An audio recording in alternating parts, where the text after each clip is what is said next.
তাকে খেতে খেতে হঠাৎ মনে হলো, এতদিন ধরে আমি যার বিরুদ্ধে রাগ পুষে রেখেছি সেই ঘরেরই একজন এখন আমার ভেতর ভিন্ন রকম অনুভূতি জাগাচ্ছে। আমি ঠোঁট কামড়ে নিজেকে বোঝালাম, না, ভুলে যেও না, এরা তোমার শত্রু। কিন্তু হৃদয় বারবার বলছিল অন্য কিছু কথা। আরে ভাই, আস্তে ধাক্কা দে, নয়তো ফেটে যাবে। তুই ধীরে সুস্থে কর। খাওয়া শেষ করে সবাই মিলে বসেছিলাম।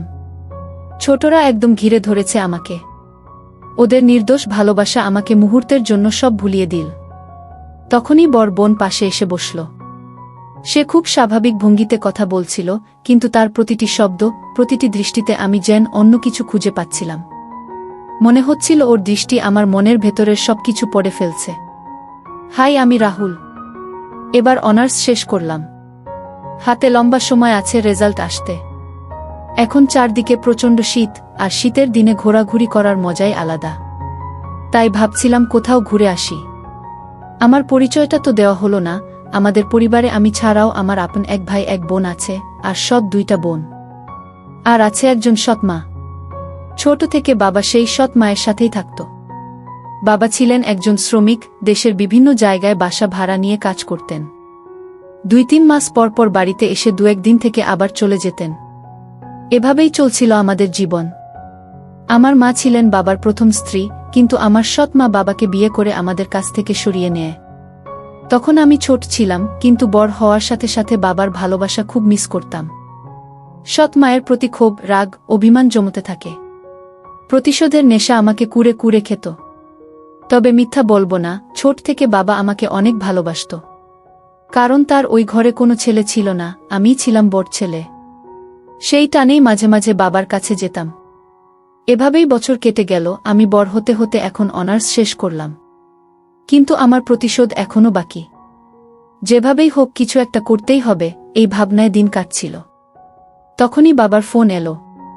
তিনি তখন যশোরে ছিলেন। বললেন, তোর তো এখন পরীক্ষা শেষ, কয়েকদিনের জন্য ঘুরে যা এখানে। কথাম তো ব্যাগ গুছিয়ে বাসে উঠলাম। বিকেল গড়িয়ে পৌঁছালাম যশোরে। দেখলাম বাবা আমার জন্য দাঁড়িয়ে আছে। সোজা তাদের বাসায় নিয়ে গেল। ছোট্ট 2 রুমের ভাড়া বাসা, মাত্র 1000 টাকার ভাড়া। আমি যেতেই সৎমা বলল, কেমন আছিস বাবা? তোকে তো এখন বিয়েই দেওয়া যায়। আমি কখনো তাকে মা বলিনি, সবসময় তুমি করেই বলতাম। বোনগুলো আমাকে পেয়ে খুব খুশি হলো, দাদা দাদাগি বলে ডাকতে লাগল। ডাকটা শুনতে ভালো লাগলেও বুকের ভেতর জমে থাকা রাগ তাদের হাসির আড়ালে লুকিয়েছিল। তবু মুখে স্বাভাবিক ভান করলাম। কিন্তু বড় বোনকে দেখে হঠাৎ আমার ভেতর অন্যরকম এক ঝড় বয়ে গেল। এত সুন্দর সৎ বোন আছে আমার, আমি কল্পনাও করিনি। তার চোখ মুখে শান্ত সৌন্দর্য, গায়ের রং ফর্সা, কথা বলার ভঙ্গি এমন কোমল যে আমার প্রতিশোধের আগুনের ভেতর এক অদ্ভুত টান কাজ করতে লাগল। সন্ধ্যায় সবাই মিলে খাওয়া হলো। বাবা খেয়ে শুয়ে পড়ল, সৎমা ছোট বোনদের নিয়ে ব্যস্ত হয়ে গেল। খাওয়ার পর আমি বারান্দায় দাঁড়িয়ে শীতের হাওয়া খাচ্ছিলাম। তখনই বড় বোন এসে পাশে দাঁড়াল, হাতে এক গ্লাস গরম দুধ। বল, তুমি ঠান্ডা লাগাচ্ছ না তো? এই নাও দুধটা খাও। আমি তার দিকে তাকিয়ে রইলাম। দুধটা নিতে গিয়ে হালকা করে তার আঙুল ছুঁয়ে গেল আমার হাতে, বুকের ভেতর ধক করে উঠল। সে মুচকি হেসে বলল, দাদা তুমি না আসলে আমাদের একদম একা লাগে। আমি কোনো জবাব দিলাম না, শুধু মাথা নাড়লাম। মনে মনে নিজেকে বোঝালাম, না রাহুল, ভুলে যাস না, এরা তোর শত্রু। কিন্তু কেন জানি মনটা আলগা হয়ে যাচ্ছে। সেই রাতে আমি বুঝলাম, এই বাসায় আমার প্রতিশোধ যেমন লুকিয়ে আছে, তেমনি আছে এক অদ্ভুত আকর্ষণ, যা আমাকে কাঁপিয়ে দিচ্ছে প্রতিটি মুহূর্তে। রাত বাড়ছিল, ছোটরা ঘুমিয়ে পড়েছে, বাবা আর সৎ মাও নিজেদের ঘরে চলে গেছে। আমি শুয়ে আছি, কিন্তু চোখে ঘুম আসছে না। মাথার ভেতর বারবার ঘুরছে প্রতিশোধের কথা।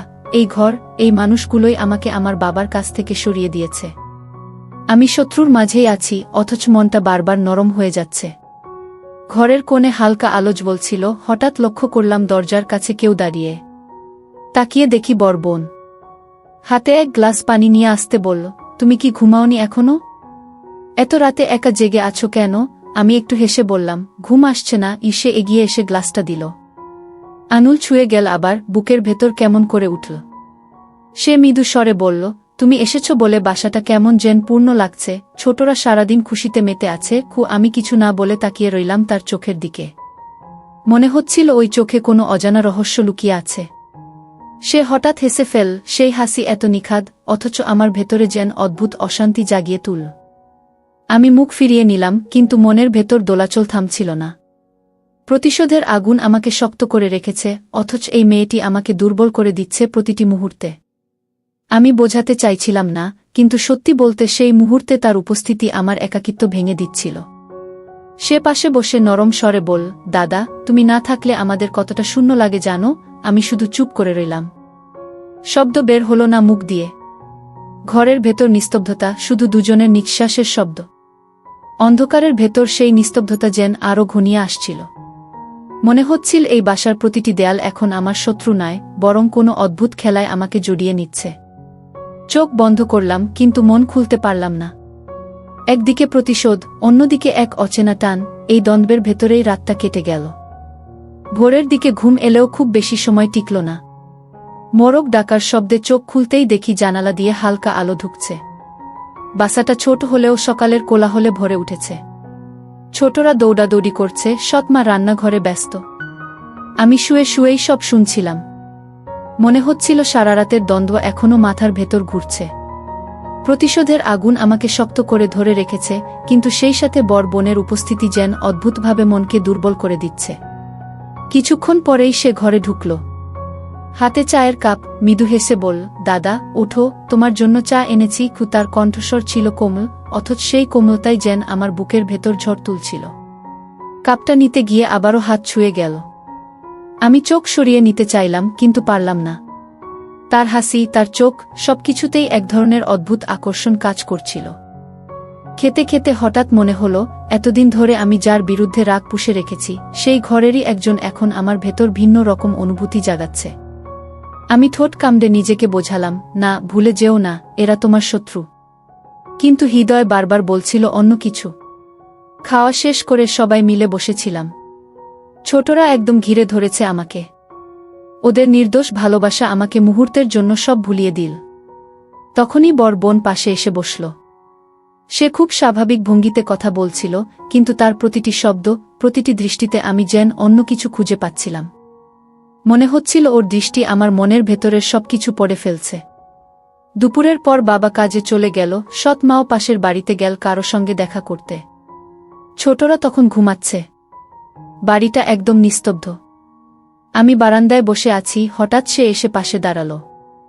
বলল, দাদা, তুমি এখানে থাকলে আমার খুব ভালো লাগে। তুমি না থাকলে আমাদের কতটা ফাঁকা লাগে জানো? তার কণ্ঠে এক ধরনের টান ছিল, আমি যেন আটকে গেলাম। উত্তর দিতে পারলাম না, শুধু চেয়ে রইলাম। বাতাসে তার চুল উঠছিল, সেই দৃশ্য আমার বুকের ভেতর কেমন অস্থিরতা তৈরি করছিল। সে হেসে বলল, তুমি এত চুপচাপ কেন? তোমাকে দেখে মনে হয় তুমি খুব ভারী কিছু নিয়ে ঘুরছো। আমি একটু থমকালাম, তারপর জবাব দিলাম, হয়তো তাই। সে আর কিছু বলল না, শুধু কিছুক্ষণ আমার দিকে তাকিয়ে থাকল। সেই দৃষ্টি আমার ভেতরে আগুন ধরিয়ে দিল। মনে হচ্ছিল আমি প্রতিশোধ ভুলে যাচ্ছি, অথচ ভুলতে চাই না। বিকেলে আমরা একসাথে বাজারে গেলাম। ছোট শহরের রাস্তা, চারদিকে শীতের কুয়াশা, আর সেই কুয়াশার ভেতর দিয়ে তার সাথে পাশাপাশি হাঁটা আমার কাছে যেন এক অদ্ভুত অভিজ্ঞতা হয়ে গেল। সে মাঝে মাঝে এমনভাবে তাকাচ্ছিল, মনে হচ্ছিল তার চোখে লুকানো কোনো গোপন কথা আছে, যা সে বলতে পারছে না। আমারও ভেতরে ভেতরে এক অদ্ভুত রোমাঞ্চ কাজ করছিল। রাতে সবাই খাওয়া শেষে আবার ঘুমাতে গেল। আমি বারান্দায় বসে আছি। শীতের হাওয়ায় কাঁপছিলাম, হঠাৎ সে এসে গায়ে একটা শাল জড়িয়ে দিল। আমার গলা শুকিয়ে গেল। আমি কিছু বললাম না, শুধু তাকিয়ে রইলাম তার দিকে। সে ধীরে বলল, তুমি সবসময় এত একা একা কেন থাকো? চাইলে আমাকে সবকিছু বলতে পারো। আমি মুচকি হেসে বললাম, সব কথা বলা যায় না। সে মাথা নিচু করে দাঁড়িয়ে রইল। সেই নীরবতা আমার বুকের ভেতর যেন অন্যরকম উত্তেজনা জাগিয়ে তুল। মনে হচ্ছিল এ বাড়িতে আমি যতদিন থাকব, ততদিন আমার প্রতিশোধ আর টানের দ্বন্দ্ব আরও বাড়বে। পরের দিন সকালে ঘুম থেকে উঠে দেখি ছোটরা স্কুলের জন্য প্রস্তুত হচ্ছে। বাসাটা হালকা রোদের আলো ভরে উঠেছে। আমি বারান্দায় দাঁড়িয়ে আছি, মাথায় হাজার চিন্তা, প্রতিশোধ, রাগ, আর সেই অদ্ভুত টান। হঠাৎ বর বোন পাশে এসে দাঁড়ালো, হাতে এক প্লেট নাশতা। বলল, দাদা, তুমি খেয়েছো কি? আমি শুধু হালকা মাথা নাড়লাম। সে বসে আমার পাশেই চুপচাপ প্লেটটা রাখল।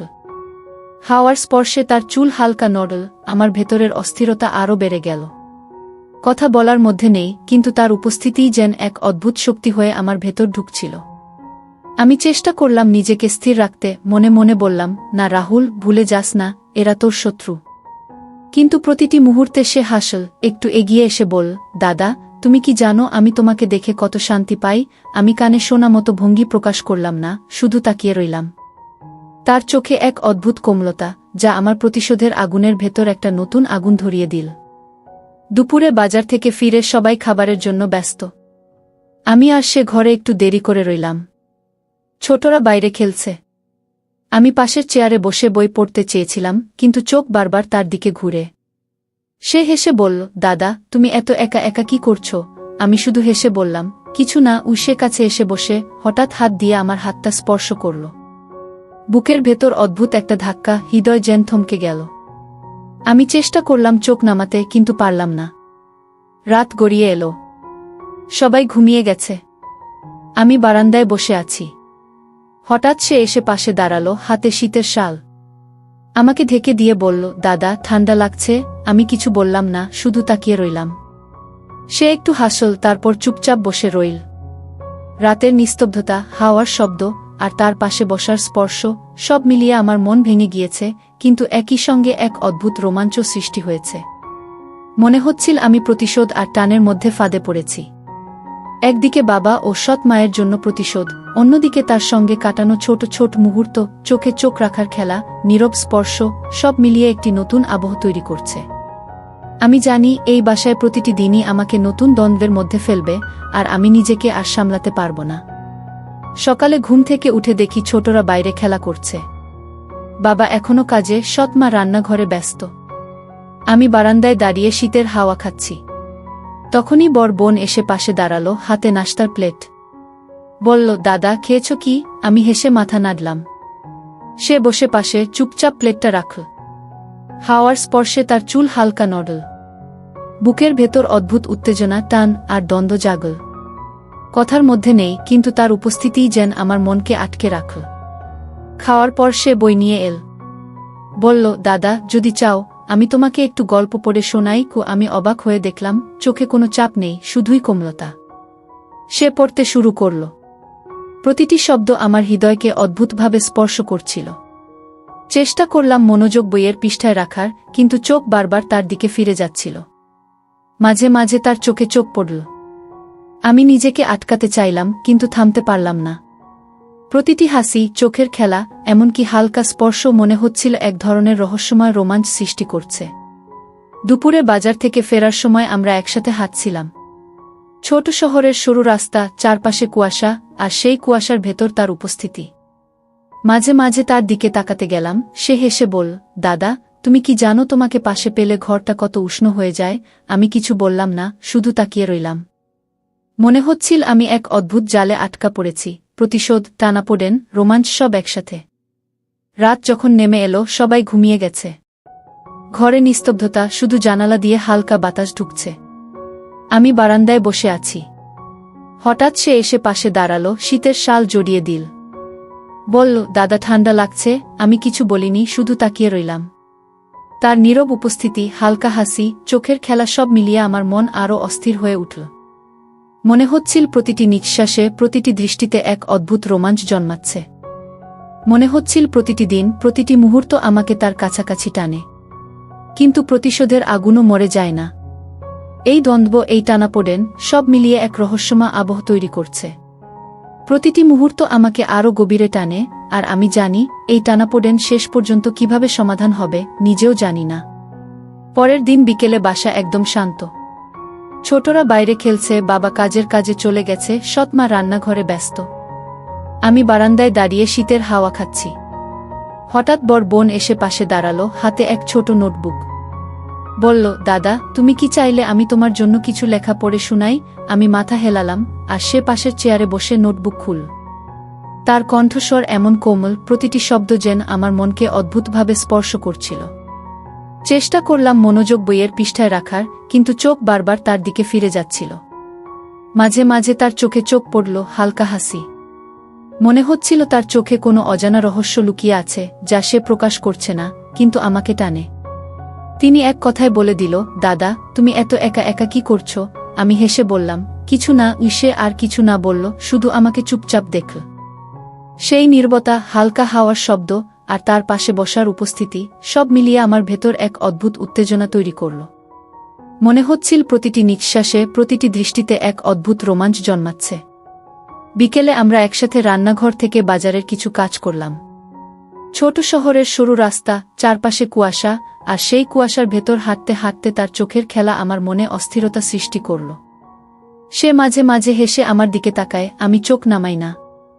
মনে হচ্ছিল আমরা দুজনেই এক অদ্ভুত খেলা খেলছি, কেউ কিছু বলে না, শুধু অনুভব হয়। আমি প্রতিবার নিজেকে বলি, না, ভুলে যাস না, এরা শত্রু।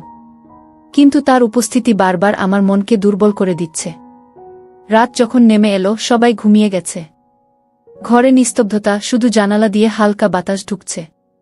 আমি বারান্দায় বসে আছি, হঠাৎ সে এসে পাশে দাঁড়ালো, শীতের শাল জড়িয়ে দিল।